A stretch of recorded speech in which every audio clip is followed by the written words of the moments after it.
Yeah, I know. But that's going to be wherever in your room. So. Sure. You could, like, tilt that.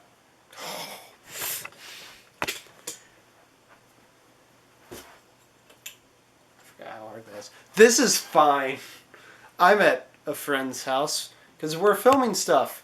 We're filming a series that hopefully will be out this month because that would make doing VEDS a lot easier.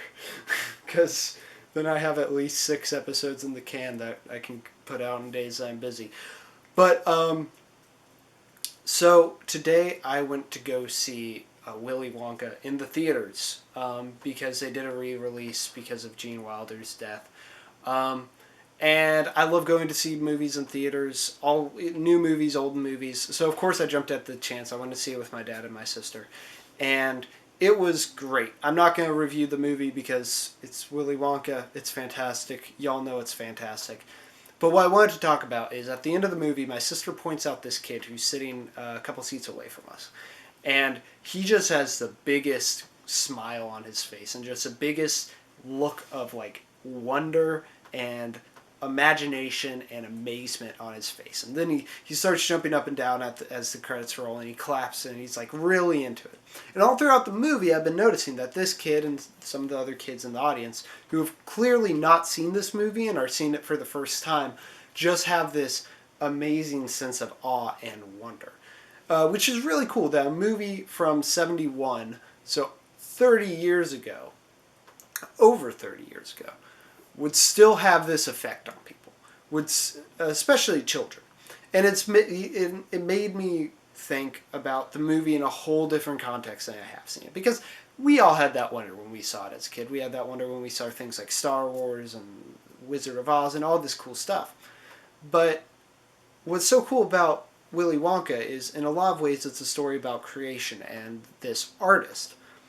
My favorite line from the movie is, "We are the music makers and we are the dreamer of dreams," which is a response to someone saying that something doesn't exist, which is really a really cool response because it goes, if something doesn't exist, we make it exist.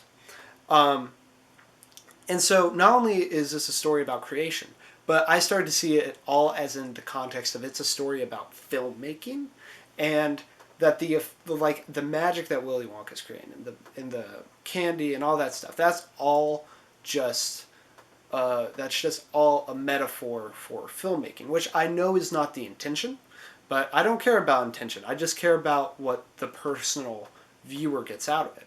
And so it was a really cool experience to see awe and wonder of these kids and then connect that to one of my favorite movies and just have this experience overall. And so because I've been filming a lot of other stuff today, I couldn't do a full video, but after I had this experience, I knew that I wanted to talk about that today.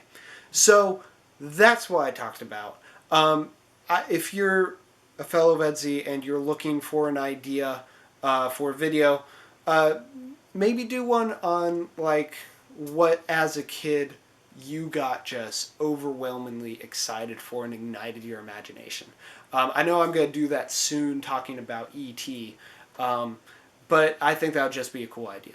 So that's about it. Joe, do you want to talk to the camera? What were you talking about? The Willy Wonka?